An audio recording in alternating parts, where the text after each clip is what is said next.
قوي ضخم شرس لديه من الجرأة ما يجعله باستطاعته مهاجمة وفي بعض الحالات أكل العديد من الحيوانات البرية زي الذئاب والدببة المتواجدة بكثرة في موطنه. معاكم محمد ممدوح، وفي الحلقة دي هكلمكم عن كلب الراعي القوقازي كوكيجان شيبرد.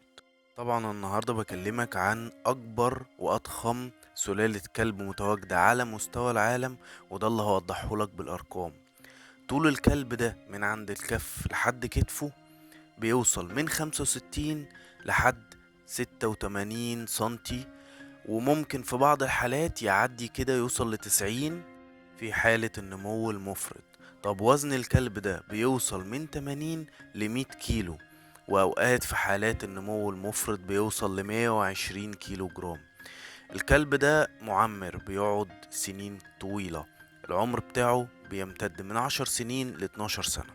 تميز الكلب ده بالفراء الغزيرة، وعنده ودانه واقعة لتحت، وفي بعض الأحيان في ناس بتقصها له عشان ما تبقاش نقطة ضعف فيه لما يهاجموا أي حيوانات برية أو كلاب تانية زيه. وألوانه بتكون أسود وبرندل وفون ورمادي فاتح وأبيض. وأسنان الكلب ده أكبر حجما من كل السلالات الأخرى. والكلب ده هجومه بيختلف عن بقية الأنواع لأن حجمه كبير، فالكلب حاسس بحجمه وحاسس إن جسمه كبير، فمش بيعض بس، لأ ده بيزق كمان بجسمه، بيستخدم جسمه كأنه بيبقى زي مصارعة كده، بيزق بجسمه وبيوقع الإنسان اللي قدامه وبعد كده بيبتدي في عضه. الكلب ده موطنه الأساسي روسيا وأذربيجان وبلاد القوقاز، وكانوا بيستخدموه زمان في الحروب وفي حراسة السجون في المهمات الحربية اللي زي كده، لأنه بيستحمل برودة الجو، وقوي وحجمه كبير وجسمه شديد بيقدر يستحمل العديد من المهام ويأديها بكفاءة.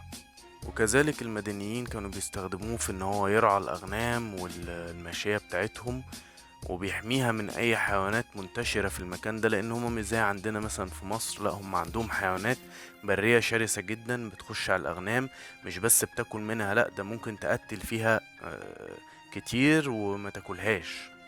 وكلب الراعي القوقازي هو اللي كان بيحمي الماشية من الحيوانات دي، وبيموت نفسه في هذا السبيل، وبيقدر يتغلب على العديد من الحيوانات دي، ولو ما تغلبش عليها وقتلها بيخليها تجري بعيد ويهاجمها بكل شجاعة، بيخليها ما ترجعش تاني في المكان ده خالص. ومن هنا بنستنتج ان كلب الراعي القوقازي من افضل الكلاب في الحراسة، لو جبته في حراسة منشأة او شركة، او جبته لحراسة مزرعة او فيلا عندك، هيبقى بودي جارد 10/10. مش هيخلي اي حد يهوب من المكان اصلا، اللي هيشوف شكله اساسا لوحده كده هيترعب، فمش هيفكر يقرب، ولو حد قرب هو كفيل ان هو يتعامل معاه احلى معاملة من غير ما انت ما تهز ولا شعرة منك اساسا. ومش عايز بقى حد يجي يقارنهولي يقولي بالروتوايلر او بالبيتبول، لان الفيديوهات اللي انا موضحها لك دي خير دليل تبين لك ان الكلب ده مفيش مقارنة ما بينه وما بين الانواع دي خالص. وطبعا ما ينفعش خالص ان انت تربي الكلب ده في بيت او في شقة، لان حجمه ما بيتلائمش مع ده، لازم يكون مكان كبير واسع، لان زي ما انت شايف كده في الفيديو حجم الكلب عامل ازاي.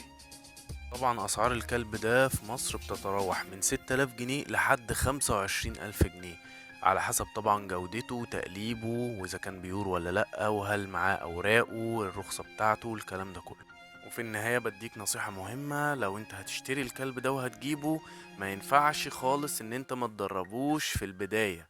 يعني بقية الكلاب بقولك يستحسن ان انت تدربه في البداية وكده، لكن الكلب ده لازم، لان كلب 100 كيلو، فانت لو ما ضربتوش وسبته يكبر كده، اقل حاجة هيعملها معاك ان هو يسحلك في الشارع وانت ماشي، لان كلب وزنه كبير وقوي، شخصيته عنيدة، هو طالع ناشئ كده بطبيعة الحال بيتعامل مع الحيوانات الشرسة البرية، فهيكون قوي جدا وعنيد.